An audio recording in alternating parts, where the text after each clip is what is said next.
Okay, and you said you're in upstate up there. So how's life up there?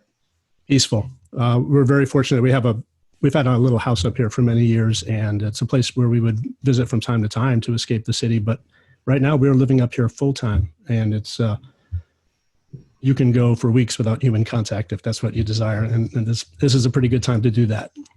Yeah, very good. Yeah, especially here everything's pretty good. We're staying at home. It's a little crazy with the three kids doing everything, work and everything at home, but Oh yeah. we're all surviving and we're adapting. And hopefully, if this does somehow go another month or two, we can make the best of it. And this Yeah. is a great time to, especially if like you and I to catch up, because a lot of times we're moving targets. You're always doing awesome stuff on the road, playing, and I'm at different places. I was really bummed that ITF in Japan got canceled because I was super excited to go to South Korea and then we're going to go to Japan.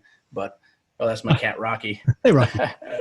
But, it's crazy and it's brought us together. So this is super cool. Yeah. I feel bad for all my friends who are quite touring based.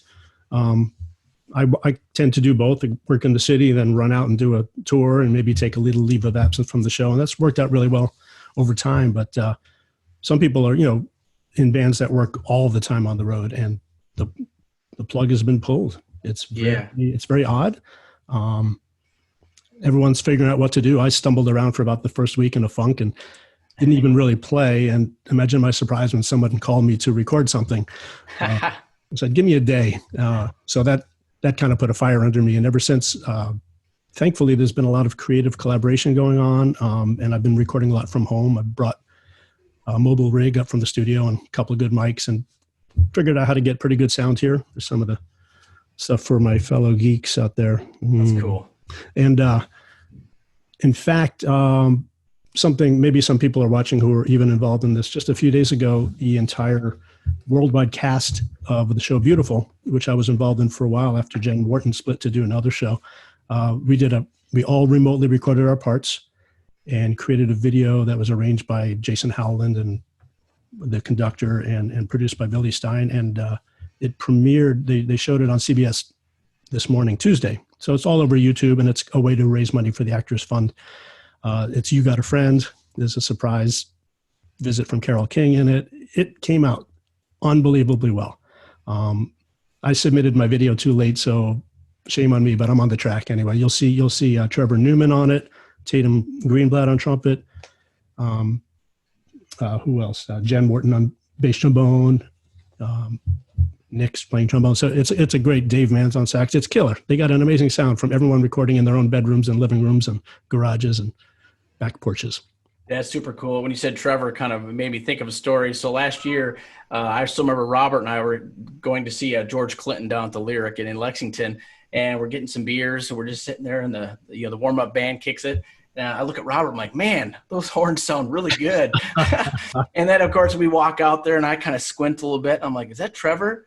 Oh, man, that's Dan. And then I saw you guys about in the third row. Hey! Yeah, I was texting. I was like, what's up, man? You sounded great. You guys sounded awesome. Thanks so much. That horn section was crazy fun, a blast. Yeah, from a trumpet player's aspect on things, it is super impressive to me to hear a trombone player and a trumpet player literally blend their sound into one. And you and Trevor, man, you guys sounded great. Thank you so much. That brings up a great point. I know we might talk about freelancing and stuff, but you just put it in my brain that one of my main jobs is to hook up with the trumpet player. If I get hired to play in the horn section, my whole job is to make the trumpet sound good and not look at me. It's about doing what you described. So I appreciate that. That's a high compliment, because that's what we strive for, is to play together. And when you play together, that's where the power is. You don't even have to try that hard. When it's really locked, you're not fighting. Yeah, when you're playing, you and Trevor remind me like Tom Bones Malone. It's just that the sound was it was absolutely perfect. Oh man, that's very kind. Thank you. Yeah. So talking about what you're doing right now, right up until the shutdown and everything, you were doing some Broadway stuff. What other stuff were you kind of doing before everything kind of got locked down? Okay. A variety of stuff that's available to be done in New York City, recording often on people's records. Been doing a few sessions with the Chops horn section, which is super awesome. John Aarons often plays with them, but he tours with Gloria Gaynor too. So it's my good fortune that they asked me to fill in when he's out of town. Yeah. Super funky. The sax player is the same sax player who did the original alto solo on Flashlight with George Clinton. Oh, super cool. He is an insanely great horn writer and super laid back, and Secret Weapon. What else? I actually wound up writing and recording a couple of TV commercials recently. If I ever get around to it, I'll post them on my website. So folks, real horn oriented stuff. So that was a lot of fun.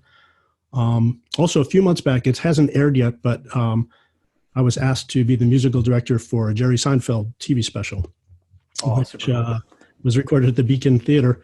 The feel of it, I don't want to give too much away, but it's a big band, and it's a little old school. And so it was a 14-piece big band, and I wrote some of the arrangements. Dave Van wrote some of the arrangements, just really taking care of business. So I was kind of the Paul Schaefer on that thing with the headset. And when you have that headset on, there are about 8 people yelling at you at the same time. You got to figure out what to do. And, oh, the curtain's coming in. Jerry's on the elevator. We need 30 seconds of New York, New York. It's crazy.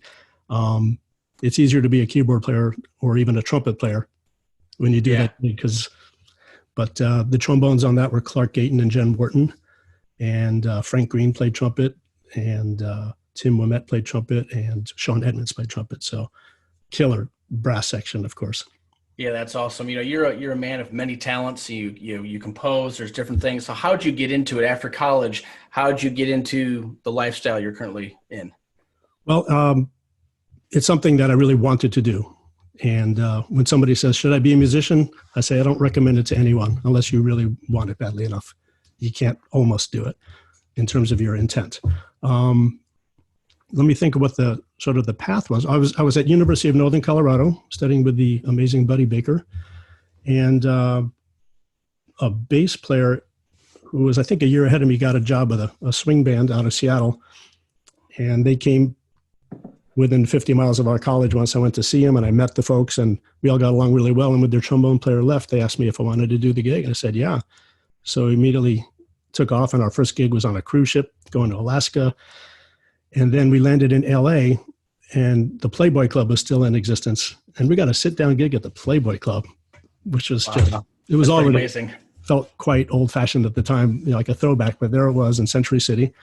And then I started doing some work at Disneyland, and I got to meet and hear some of the finest players on the planet. And we've all remained good friends, Charlie Marillis, Alex Isles, Andy Martin, Bill Reichenbach. They're just, the level of playing out there really opened my eyes. I think there's a level of precision that happens out there that is unparalleled. And I think it's largely because all of the movie stuff, if you're sitting in a 60-piece orchestra, you don't want to be the person to make a clam. And when someone's spending $10,000 an hour on that session and go, oops, sorry, it was me. Yeah, you don't want to be that guy. So people figure out how to play with an amazing amount of consistency and clarity and precision and get it right the first time. So after that, I was in LA, and not much happening at all. It's kind of a hard nut to crack. Yeah. And, I was doing a rehearsal, and I ran into a great late bass trombone player, Dana Hughes. Just met him. He goes, hey, you're pretty good. There's an audition for Ray Charles tomorrow. I said, really? Oh, nice. So I went and did it, and was really ready to quit at that point because not a lot was happening. So I just kind of did it in anger and got the gig, and I toured the world as his lead trombonist for an entire tour. And after that, I went back to New York. That's where my girlfriend was. That's where I kind of was meant to be. I'm from there. And started getting involved in a few things. I ran into Matt Finders, who I just met playing in a rock band of all things, but that had 2 trombones in it. And he said, I can't make it to a Toshiko rehearsal tomorrow. Can you do it? Do you play bass trombone? I said, sure. And I'd never played bass trombone in my entire life. A cousin of mine is a band director on Long Island, had one. So I borrowed a car, drove out there in the rain, got the bass trombone, and faked it till I maked it the next day. And it was the beginning of a very long-term association with Toshiko's band. I wound up playing lead trombone for her, touring all over the world and stuff, recording with her. So one thing leads to another. It's good to show up, just be in a lot of places, meet a lot of people. Yeah. So you've had amazing experiences, over the years musically. What are a few musical instances or situations that kind of stood out as amazing? There are many, but some really stand out. Sometimes when you're on the stage playing with someone who's totally great, I literally had the thought bubble. I'm glad my parents made me practice. Right. Just, if it was up to me, who knows what would have happened. So I come from a musical family. They all pushed the kids to play, and I just kept doing it. A couple of really high points was doing a live video recording with Natalie Cole, and unbelievably great band. I think who was playing also. Jack Schatz was on bass trombone. John Fedchuk, hope you're watching, was playing trombone. And that airs on PBS every couple of years as their fundraiser. But she was just beyond. You're just floating on air when you play like something like that. I had the opportunity for over a period of 4 years, played with Frank Sinatra in his later years. And he was just transcendent. When someone like that walks onto the stage, you just sit up a little straighter and you just don't mess it up. Also just an amazing brass section with Walt Johnson. Mike Davis was playing. Who else? Larry Farrell. A few people went through it, but just always, the level of playing was just insane. I think that was probably the best big band I played with consistently in terms of just, there's not a lot of ways to play that music. You know how it goes. If you've listened to it, you know how it goes. So it's just like getting on the magic carpet ride and don't mess it up. Yeah, when you mentioned, just stepping on stage and just getting it done, there's a question from a younger a student. What would you tell a student if they're trying to conquer stage fright, playing in front of large crowds? What would your advice be to them? That's a very good question. I should state briefly that for me, it's almost the opposite. An intimate situation is harder for me than a big crowd situation, which is in a way more anonymous. That came to me as a surprise. You think, oh, bigger means more nerves. It's the opposite. Along the line of those crazy experiences, I did a short tour with a few years ago with Southside Johnny and also John Bon Jovi's solo act, and the horns played with both of them. And we played in some festival in Germany where there were like 30,000 people there.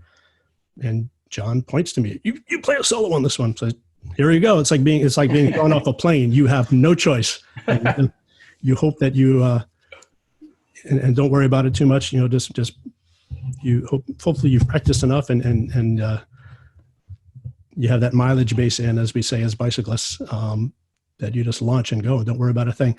But the stage fright thing is real. And there's a lot of reasons why it could happen. I'm no expert at it, but I've been through tremendous nerves as a player, and it could really keep you from succeeding. In other words, no matter how great you sound in the practice room, if you can't do that in front of people, it's a problem. It's something to be addressed. Right. One thing that has really helped me a lot is just to figure out a way to get yourself into a relaxed state. Choose your method: deep breathing, meditation. Don't drink coffee.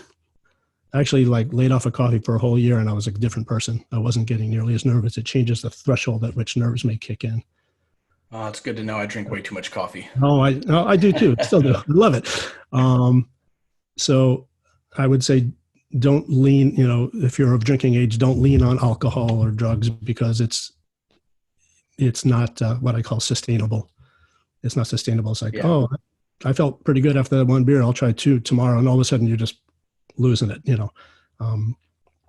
So I think it's, I wish I had a more clear answer. But one thing that really helps this is the confidence in your abilities. Buddy Baker had a lot of Midwestern type, wisdom and stuff, and he would say things that really stuck with me. And I hope I get this right. Practicing builds consistency. Consistency builds confidence. Now just put that all in a circle, and it just keeps connecting. So the more you've practiced, the more you know that you're together, and the more that you can rely on the work that you've put in, the less nervous you'll be. That makes a big difference. And also realize nobody's out there trying to hurt you. Usually I get most nervous because I'm worried about what the incredibly great jazz player next to me is thinking. What the folks out there are thinking. It's more peer pressure than crowd pressure for me. Yeah, that's great advice because years ago, I've tried beta blockers and melatonin, different things years ago, and what got me over the hurdle was just as exactly what you just said, which is confidence. Yeah. And being consistent. And the last 15 years, as I'm more consistent it's just like the stage fright just goes away. And now when I go on stage in front of, X amount of people, it's kind of, I get more excited, like amped up, like here we go, rather than, oh no, here we go. You can utilize that little, if you're not nervous at all, you might not have an exciting performance. Another thing I found is you mentioned something that I just thought of, which is if you're really feeling that horrible feeling of stage fright, you just grip with it. Just let it course through your body. Go ahead. It's like, give it to me. Do it before you hit the stage. Just what do you got? Let it run through your body. And don't try to fight it. And it might even start to go away. You realize, okay, I faced that. I faced that weird adrenaline, Right. And move on. Yeah. So, and kind of talking about that. So describe what it's like, not just stage fright, but everything. So walking on stage in front of thousands of people, what does the sound check look like? What is your schedule usually that day? And what do you kind of do? Okay. So I'm going to describe it in terms of a traveling job, which you've done Sure. a lot of as well. I'll start by saying that traveling is super fun and you see a lot of things, meet a lot of people, but it could also be the enemy of all of our brass playing. Because what are you doing? You're sleep deprived. You have a road manager waking you up at 4:30 in the morning because his or her number one job is to get you to that venue on time. So they're not messing around. You're sleep deprived. Maybe you hung out too late. You drank. So now you're sleep deprived and you're dehydrated. Then you get on a bus or a plane and sit in a cramped, weird position for 4 or 6 or 7 hours. Then you get off the bus or plane and you go, if you're lucky, to a hotel, but more often straight to a sound check where you walk in and you'll hear them test the tom-toms for 2 hours while you, this is your opportunity to sneak off and warm up. Well, we could talk about warm-ups another time. Sound checks are different. Some are literally just sound checks. Boom, boom, boom. Mic works. Get out of here, guys. Some people, it just winds up being a very intense rehearsal. Friends of mine tour with Bruce Springsteen, and he works the guys famously hard. I've recorded with him. He's amazing. But when you're there to work hard, and that's part of the gig. I think I haven't attended one of his sound checks, but famously, you might be blowing hard for 2.5 hours. Then there's a dinner break, and then you play the show, and you're blowing hard for 3 or 4 hours. So that's an extreme version of a sound check, which is really a rehearsal. Right. Sound checks generally last an hour to an hour and a half. You are so there's 2 people involved. There's what we call front of house. He's the guy or gal making sure that your sound is coming out front as they like. And then there's the monitoring situation. So there's somebody on the side of the stage. This is assuming it's a loud gig like a rock band where to hear yourself, you need to have a monitor. And that's usually either in the form of a speaker or, if you're lucky, in-ear monitors and wireless so you can walk around and be cool. With Blood, Sweat, and Tears, we had both. I think we had wireless mics and a couple of the guys had in-ears. But it's really cool to get untethered from the mic, especially in a rock gig. If you're not reading charts, let you just be more natural, especially with a trombone. You got that mic there. You can't move much. Right. So they might be giants who I've played with a number of years, crazy fun band. And they all went, at one point, we all went to in-ears and wireless mics, and it was the coolest. Doesn't matter where you are on the stage, you hear everything. And the hipper sound guys will actually pump in some of the audience sound too. We actually had 2 mics facing the audience, because if you get in-ears that are really sealed, it's like you're in a bubble, and it doesn't, right. You don't feel the excitement all the time. So you could dial in some crowd noise so you remember that you're in a room with people, and then it starts to feel great. Yeah. So discussing in-ears, since many people have questions about that. Some performers like both in, one in. Mm-hmm. What mix do you like in your in-ear? So what are your preferences? Well, it's great to learn to keep them both in. It takes a while, but if you have them both out, I understand you could really hurt yourself, because you wind up cranking up the in-ear to be as loud as the ambient sound, which is usually too loud.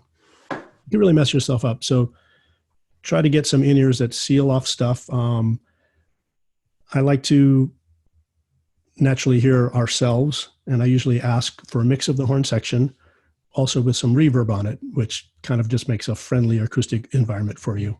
Doesn't sound like you're shouting into a pillow. Um, and then just a general mix of the band. Often we don't need as much of the vocalist in our cans as what people are hearing out front, because because the vocalist might play with the time and stuff. We need to hear kick and hi-hat, as we say. Give me some kick. All right, give me some hi-hat. So we're just hearing it, getting that time. So for me, it's more of a natural mix. And when it's right, you wind up not overblowing as well, which is really great for a brass player. Get it just to the point where if it's too loud, you might back off. You think you're playing too loud. It's like a mind game.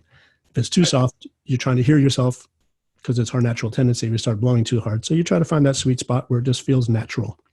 Yeah. Well, one thing that I always struggle with many different bands, some like in-ears, some like wedges. Some sound guys put the wedge closer to the vocals. They give horns too. It's just so different. I've tried shields, different things, and it's tricky because a lot of times I have to kind of focus on specifically what I'm doing in front of my bell and just assume the sound guy's doing their job and it sounds good out there. Look for the best. Absolutely. There's a complete range of concepts and equipment and acoustic environments, all from the best you've ever heard to I can't wait till this gig is over. I've had a few of those. Yeah. But yeah, you touched on it a little bit. So discuss about like how your warm up is different on just a day at home or getting ready for a studio gig or you're on the road. Okay. I'm a guy who likes to warm up and unfortunately really needs to warm up. It takes a while for me to feel really right and for the sound to become clear.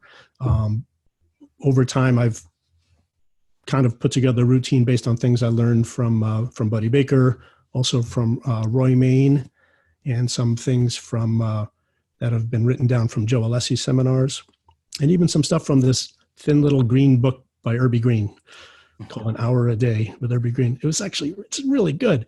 I often start off by lightly buzzing. There's a lot of buzz, then play type of thing. Just descending arpeggios really quietly. Quiet is important. Don't test the waters. Don't try to play loud. You'll have all day to play loud. For me, playing softer is key to focusing the sound. And lately, I've been incorporating some tone bends. You hear a lot of trumpet players do it. And when I do it, I try to think about directing the air towards those pitches rather than just doing it all with the lips. Right. And it's done really cool things. So my whole warm-up kind of becomes a routine as well. So it goes into slurs, Remington-type slurs, Clark-type studies. I try to change it up. Sometimes it depends on the demands of the gig and also how much time I have. And we've all had the situations where you're just thrown into a situation and circumstances have caused a situation where you have no time to warm up. In that case, I really like to do a few little things and that I've found that really helps. It's what I call activating the chops. In other words, getting as many vibrations happening in a short amount of time. And that involves actually some flutter tonguing in the lower register, like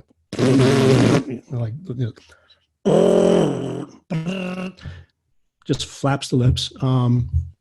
Some double and triple tonguing, often in a mute. Again, it's activating the chops. It's sort of challenging them a lot of times in a short amount of time. And then just some really quiet descending arpeggios. And generally, assuming I've been practicing in general, I'm ready to go. Yeah. So you touched on a little bit. You grabbed your mouthpiece. Just a couple of people did have questions. What mouthpiece do you use for your daily driver? What mouthpiece do you play most of the time? Well, I love Pickett mouthpieces. They are really great. I want to describe really quickly how I became to know you guys. Yeah, absolutely. If you recall, there was a International Trombone Association, or ITF, at Juilliard maybe 6 years ago. I think it was about 5 years ago that Robert and Nick were there. Yeah.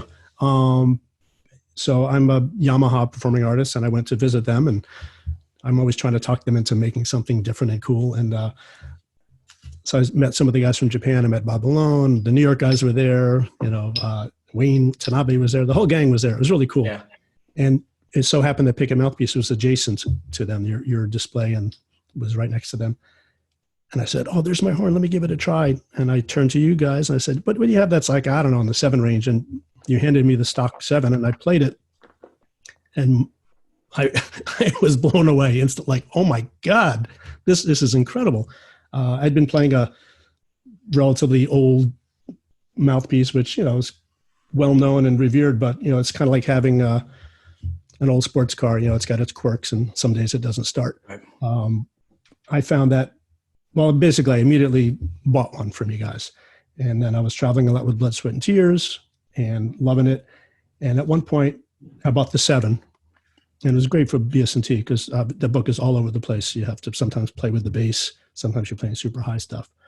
And then I said, I really love the 7, but maybe we can, wonder if you can make something in that size range with a little more sparkle, maybe bring the cup in a little bit. And so began our journey of creating the series.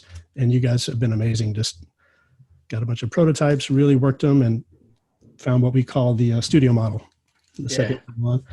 And then that's been the daily driver for a long, long time. It gets me through almost every situation. It somehow combines efficiency with the sound that I love. The whole mouthpiece thing is like sometimes efficiency means that you don't get the sound you like. It's like, yay, all the notes are coming out. Where's the sound? Somehow you guys did it both. The sound is all there. And then recently I've been really leaning on the live. We're calling it the 1.1. It's shallower than the 7. And what's amazing about it is that super efficient. I could, if I have a gig where I'm playing a lot of high, loud stuff all night, like that Miss Velvet gig or lead gig, it just makes life easier. But the great surprise is that it records super fat and juicy. It doesn't sound like a small mouthpiece. In the world of trombone mouthpieces, it's like a typical lead size mouthpiece, but a lot of folks have been going bigger. That doesn't work for me. I still like the clarity and punch of something in the 11 C range for lead. And then we're working on that mid-range mouthpiece, which I'm beta-ing around New York City. I think Nick Grinder has it right now. It works so well on a mid-bore, and I use that a lot in Broadway pit environments where often the book is all over the map, low, high, loud, orchestral, jazzy, you name it. So you have to find something that kind of works. And I could never use a 6.5 AL. It just doesn't work for me. This one is in the mid horn range and it just works beautifully. And then finally, I've been using the bass trombone mouthpiece that we developed over the course of about a year, which we call the doubler. And it really is that because I'm required to play bass trombone sometimes. And aside from practicing it, the real trick is you may have played 30 minutes of loud tenor trombone, and there's 4 beats of rest to put down the tenor and pick up the bass and try to sound like Jeff Nelson. It's like you're expected to sound real. It's like, oh. So we kind of messed around until I found something that is just allows me to switch back and forth really easily while getting a legitimate, real bass trombone sound. It's not tiny. It's not giant. It's just right. There's just enough traction in there without being sharp to keep it on the face. I love it. So thank you guys so much. Well, thank you. That's it's been a good journey and it's been a learning experience for us. And we're always here to learn, and it's great stuff, man. Leading into another question that someone had, you touched on this briefly, your musical influences, your sound concept. What sound concept are you looking for? Well, my hero of all time, and this is not to slight anyone else, my big hero is Irby Green. And I was just lucky enough, my dad was a band director for many years, and he'd come home and put Irby Green and George Roberts records on and Jack T. Gunn records and JJ records. How lucky was I, So I really grew up hearing and idealizing and idolizing all of that.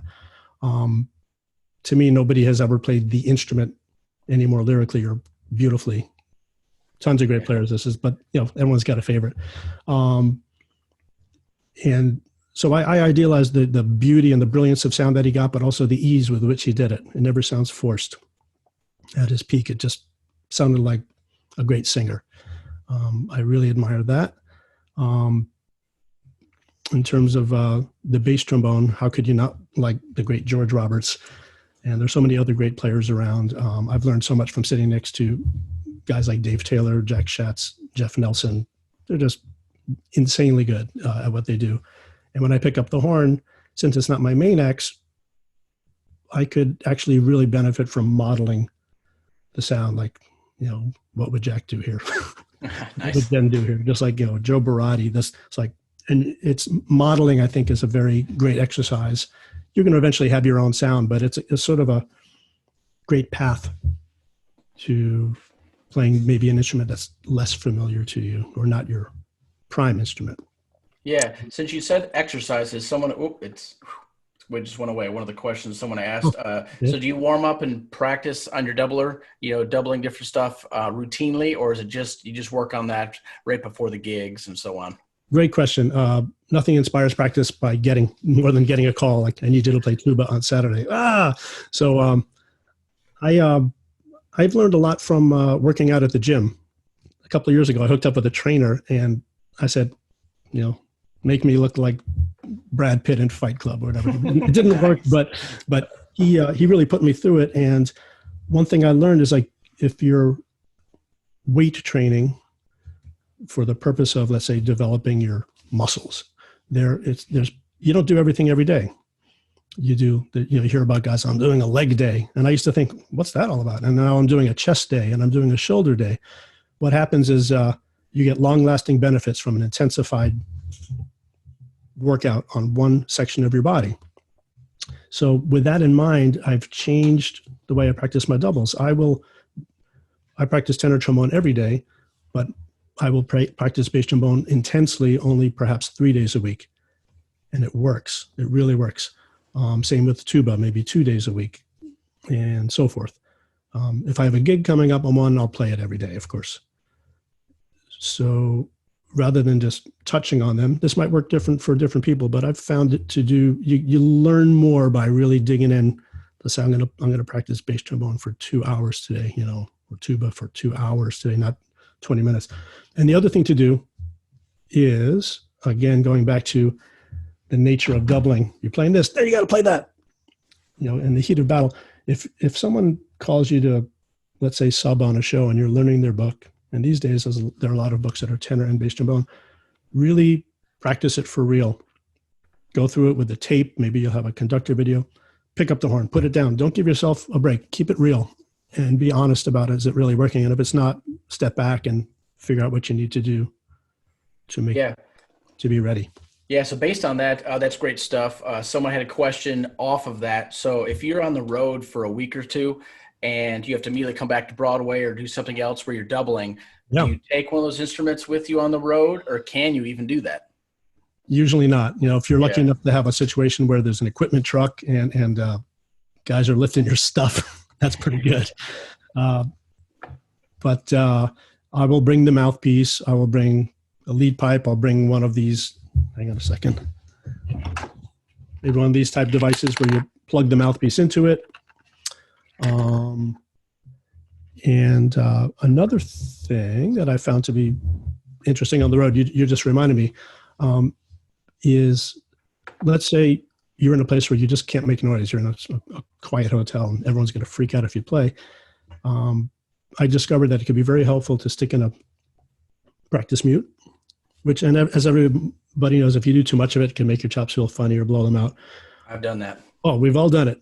But I think if you're very mindful of the way you use it, it could be very helpful. And this is what I recommend. First, play your tuning out, pull out your tuning slide so you're more back to reality, because they tend to make the horns sharp. But here's the thing. Do whatever routine you do, especially when it goes low, and do it in a mirror. And don't let the resistance of the practice mute do what it wants to do to you. Don't let it blow your chops out. Don't let it go do this. And basically, as you're going, let's say, downward, stick to the technique. Stick to the form. Don't worry about making it sound good. Worry about doing it right. So, and then amazingly, it does not mess up your chops. You come away with a strong, clear, ready to play kind of thing. Yeah, that's good stuff. So based on that, you practice with, of course, the practice mute. Well, while you're traveling, if you have a Broadway show coming up, something new, and you're actually on the road, do you Mhm. have any time to actually practice that said Broadway show while you're on the road, or would you just listen, or how would you do that? Yeah. Typically, a lot of times you can get, sometimes the copyist will send you a PDF of the book in advance. Sometimes they feel more proprietary about it in once. But lately, that's assuming it's a new show. If you're going to sub for somebody, of course, they'll send you a PDF of the book. You get it up on your iPad and just start going at it, listen to the tape, play along with it. And which leads me to just another brief thing. Some of you may be subbing on Broadway shows. It's one of the hardest jobs on the planet. Don't underestimate it. You're coming into a situation where an entire band has been playing that show for a year or two. They know it inside and out. They know your part too. You can't fool anybody. And you're expected to sound as good as the regular. And that's a lot of pressure, especially if there's some cola voce stuff and, what's going on. So I would say this, you can't practice the show too much. Don't blow your chops out before the gig, but run through it a bunch of times. I'd say run through it only playing the charts with no conductor and no tape. Run through with the tape, run through with a lot of guys have a lot of people have a conductor tape now. And maybe even just the day before, run through it, just touching the notes, play it lightly, and really listening to what's going on around you. Don't get too involved in your own sound. Touch it really lightly, and it turns out that's really good for your chops anyway. Yeah. The Broadway stuff is the last time I was there I was years ago. I saw Glenn Drews and Dave Trigg and all those guys, and Yes. one thing was really impressive. I was with Glenn Drews. He's doing Chicago, and right before this is probably 40 minutes before the hit. There's no second trumpet. That someone's sick or something, and then he goes, "Oh, it's okay. Someone's coming. I think it's Dave Trigg. It'll be fine." I'm like, "Oh, it'll be fine." And of course, they played it. It was phenomenal. It was perfect, but it was amazing. Like literally, Dave just sat down quietly, did his job, just bam. A true pro. I've known Dave forever. We actually studied with the same brass teacher in Florida. So when I was in high school, he was already a gigging dude. And he was always so incredibly supportive. And he even played in my dad's big band in the Daytona Beach band show. So I've known him for a long time. He studied with Don Yaxley at Stetson University. Oh, that's super cool. Studied with other people, I think the principal from Cincinnati or Cleveland, something like that. Yeah, monster player. That's cool. When I was also there, I was hanging with Tony Cadillac, and we happened to run into Mike Davis and his son in a bar. Oh, and of course, Mike is a super nicest guy. He in passing is like, "Oh, I'll send you some of my books." And 2 weeks later, books showed up, and Mike is amazing. Fantastic. He's done so many great things for the entire brass community. His interviews and everything are just fantastic. I love it. Yeah. So leads to another question that someone had. What are some crazy road stories that you've had, or any kind of crazy performing stories that are a little funny? Wow. Let me think if I could. I know there have been a bunch. One time, well, let's see. Some people will remember this. I think Tony Cadlick was there. Mike Davis was there. We were playing with Frank Sinatra, and he got dehydrated and he passed out during the show. And it was really weird and scary. I think we were playing My Way. And to make it even more dramatic, as he hit the deck, so did the wireless mic. So it went boom. It was like the world was coming to an end.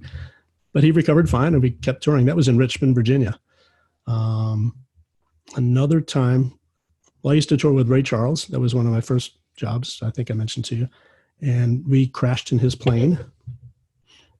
Sorry, say it again. No, we crashed. His airplane crashed. Yeah, that's all right. There's something you don't forget. So everyone survived. We didn't blow up. It cracked the plane in half. Ray was on the plane, and that was in Bloomington, Indiana. We kind of missed the runway and kind of crashed into a cornfield. So that was a lot of road excitement right there to remember. Scary. Wow. Yeah, that's crazy. Based on that, someone just asked if you can say this, who's probably the biggest diva you've ever performed with? Oh, Bette Midler. Okay, fair enough. I straight to it. I've for whatever reason, I've crossed paths with a lot of divas, but she wins. She wins. All right, she wins the divathon. That's I good. bet. Take it as a compliment. All right. Let's see. Someone else mentioned gigs from hell. Do you have any kind of gig from hell? I'm sure I have. Maybe as a sidebar, I just want to say to all people, younger folks who are wondering about gigging, just treat every gig like as a professional. Be the professional, no matter how adverse the situation might be. Exercise your professionalism, because you never know. There might be one other person on that bandstand who also kind of probably is overqualified for the gig, and they're going to go, "Hey, I heard you the other night. Why don't you come do this other better thing with me?" So keep the eye rolling to a minimum. Just be a pro. Just show up, and it really goes a long way. It means a lot. That said, let's see, gigs from hell. Well, I don't know if I have a funny story. We were on the road with a rock band in Sweden and Norway, and there was a lot of partying. And the bassist at the time was really hitting the booze pretty hard. And to get him through one of the gigs, it was kind of half a joke, but half real. It was one of those stages that had a pillar on the side of it. And, just whatever, that was the structure. The couple of the stage hands duct taped him to the pillar so he could play the gig. It was as much for our entertainment as anything else, but that was a famous moment in rock and roll. Man, that's super cool. So let's see here. I want to make sure I didn't miss anyone's. People are just many questions coming on Facebook Messenger. This is all awesome stuff. I just want to make sure I don't miss people. Yeah. We've talked about stuff on Broadway, gigging, let's see, on the roads, rock bands. Oh, studio work. Mm-hmm. So if you get called for a studio gig, in general, I know they're all a little different, but what does that start with? You go to the studio, and then what happens? Well, if you're lucky enough, you'll find out in advance maybe the general style of music that is going to happen. Oh, it's a big band session. Oh, it's a rock session. Oh, it's classical. But just be ready. Be warmed up before you get there. Sit down. As a player, in a way, we have the easiest job. Our job is to show up and play well and be nice to the people around us. At any given point, if you're in the studio, there's somebody there who's spending a lot of money on the session. There's somebody who's renting the studio. There's somebody who's writing the charts. There's a lot of people who may have reasons to be more concerned than you are. And just keep that in mind and just be cool. So that's number one. Get there early. Don't make anybody nervous. Warm up at home. Nobody wants to hear your fancy warm up. Took me a while to figure that out because I got some really fancy warm ups. So if you do have to warm up a little, do it in a silent mute because there's a lot going on. Don't add to the cacophony. So assuming you know what the session was like, you brought the appropriate equipment. Don't bring your orchestral horn for a big band gig. Don't bring your 2B for a classical movie score and so forth. That's for the trombone players. Typically when you get there, you'll sit down. Within a short amount of time, you have your headphones on, be ready. The sound engineer is going to want to hear you play. Make sure they're getting a decent level on you. They might choose to move the mic. Don't take it personally. It means they're just getting their sound right. Very typically you'll be asked to play along with a click track. And that's a good thing to practice at home. Take your metronome, maybe put it in an earpiece so you're really getting it in your head, because that's what you've got to be with. Just be ready for anything. I usually bring a few different ones of these. There's some situations where there's some young, talented writers who don't really understand brass as well as they should, and they'll write crazy stuff. I remember a really well-known writer. It was like a jingle for a Broadway show that was coming in. And the very last note, the last thing that the trombone had to do was go from a high C down to a low E flat, below the staff, trigger ratio. And it was supposed to be really loud and kind of dramatic. And the writer had said, bring a trigger tenor trombone. Like, okay. So I just did. Anyway, it was something that was very difficult to really pull off in the way they wanted to hear. So I think I took the engineer aside. I said, let me just go, and then I'll give you a low E flat in the clear, and you'll put it together in the Pro Tools. And he goes, of course. And it worked out great. So once in a while, if the situation calls for it, you might have to ask, like, let's do something a little different here to make sure this works. At all the time, not insulting the writer. Yeah, right. You touched on that. That's great advice.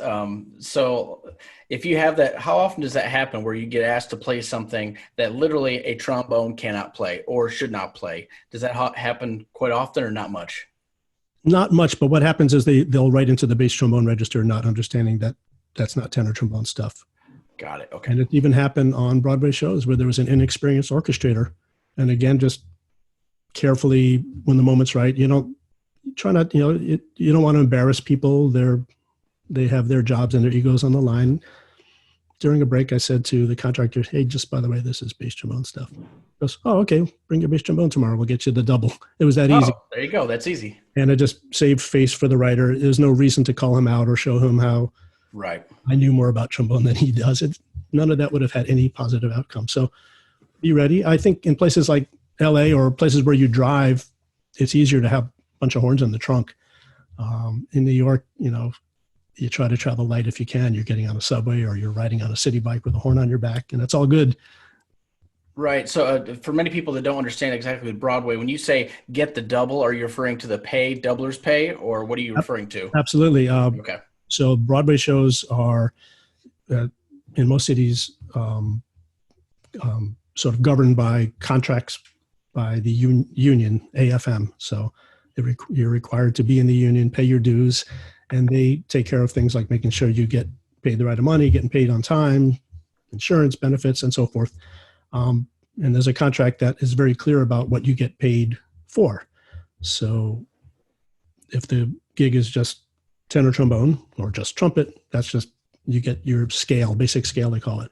Then when you get paid to do doubles, let's say you're playing trumpet and piccolo trumpet, in the case of the Broadway contract, I think that initial double gives you a 12.5% pay boost, which doesn't sound like a lot, but it actually kind of adds up to like a car payment. It's pretty good. Yeah, because I know this is many years ago when Tony Cadillac was playing. He was playing second on Spider-Man, and one measure said cornet, one measure said flugel, and that's in there just for the double. I think the orchestrator was doing him a solid. Yeah. Oh, it's a double. Okay. All right. I think there was a show. I hope I say it. It was either Will Rogers' Follies or City of Angels, but I'm pretty sure Jim Pugh had a kazoo solo. For real. Yeah. And he got paid doubler pay for the kazoo? Absolutely. It's a second instrument. Doesn't require much practice as trombone. That's super cool.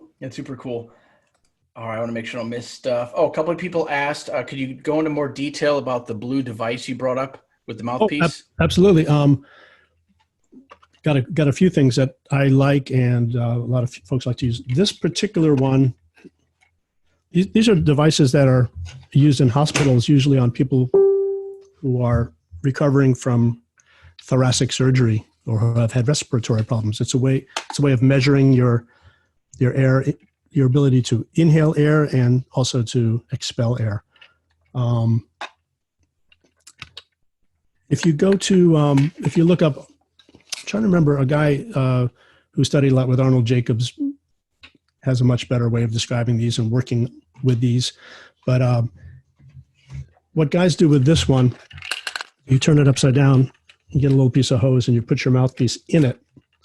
It has varying degrees of resistance. And it really causes you to move the air a lot the more you open this up. And this little ball, this is going to sound really funny.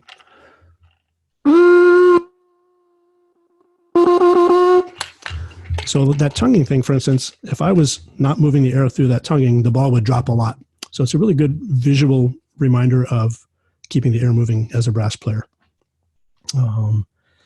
It provides varying degrees of resistance. If I open this way up, I probably can't do it, but some of my bass trombone friends with larger lungs, better efficiency than me, can open it way up and keep that ball going. So it's a very vigorous way of buzzing your mouthpiece. It's not a quiet warm-up. It's something to do after you're warmed up. But it's a great tool, a great visualization tool. Yeah, great I'm stuff. sorry I Great can't stuff. describe it a little better. My friend Jack Schatz is really good at describing how to use this stuff. I often check in with him about it. That's good. Great points. Great points. Let's see. Let's go through this. I want to make sure here. If anyone has any more questions for Dan, better fire them off real quick. Let's see here. I want to make sure that we have a bunch of comments. Let's see here. Here's a good one. So of course the future is kind of unknown right now for the next few months. Do you have anything planned for the fall? What is your fall starting to shake up like? Nothing. Nope. Okay. No. Yeah. Just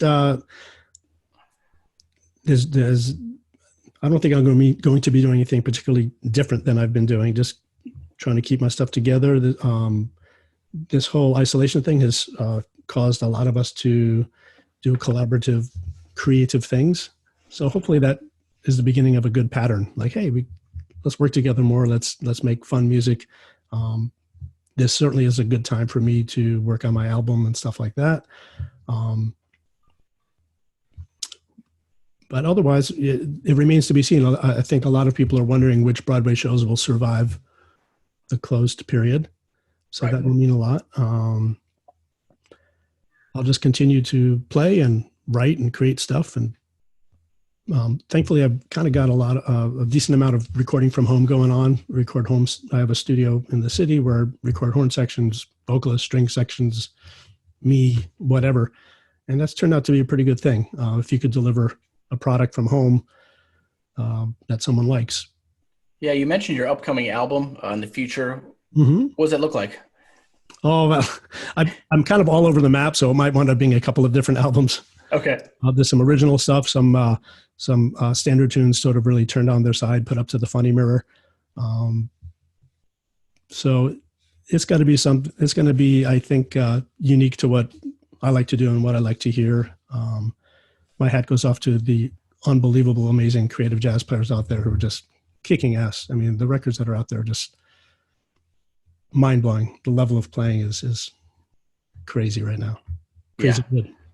Yeah, at least everyone's starting to come together and everyone's starting to be more creative with all their stuff involved with all the situation. But, Absolutely. Let's see here. Just a couple more.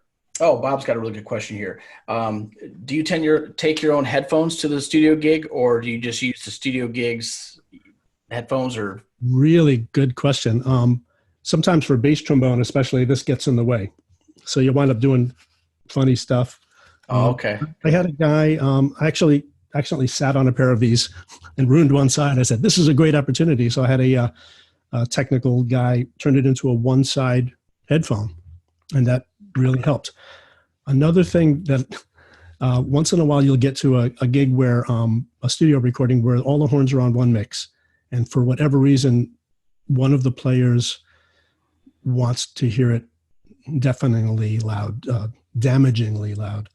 I don't have it right in front of me, but I had somebody make me my own private little attenuation box.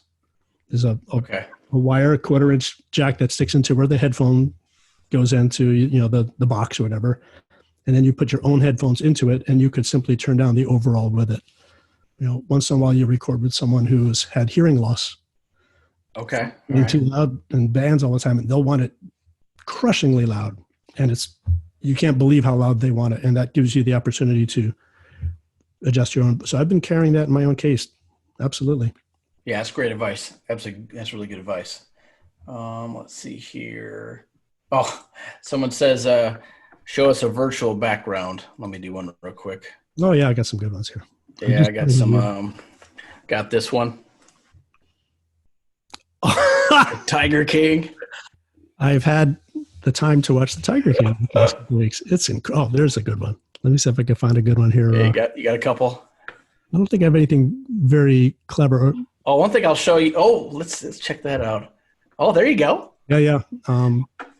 I'll show you something that's kind of crazy on my end because we're kind of shut down. I'm not doing any traveling for a while, so I actually now have a mohawk. That looks great. It hasn't, but anyways, my students laugh at me. I look like Ruin from Call of Duty. It's working. Oh man, that's excellent. It's like, yeah, no, you play lead. It's cool. You got it. Oh, yeah. Or The Simpsons. He's one of the best. Let's see. Here's some crown molding. There you go. Yeah, that's the stuff I really like. I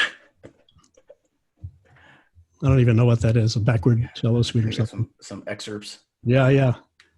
All right. All right. Well, Dan, this has been super fun. I appreciate all your time.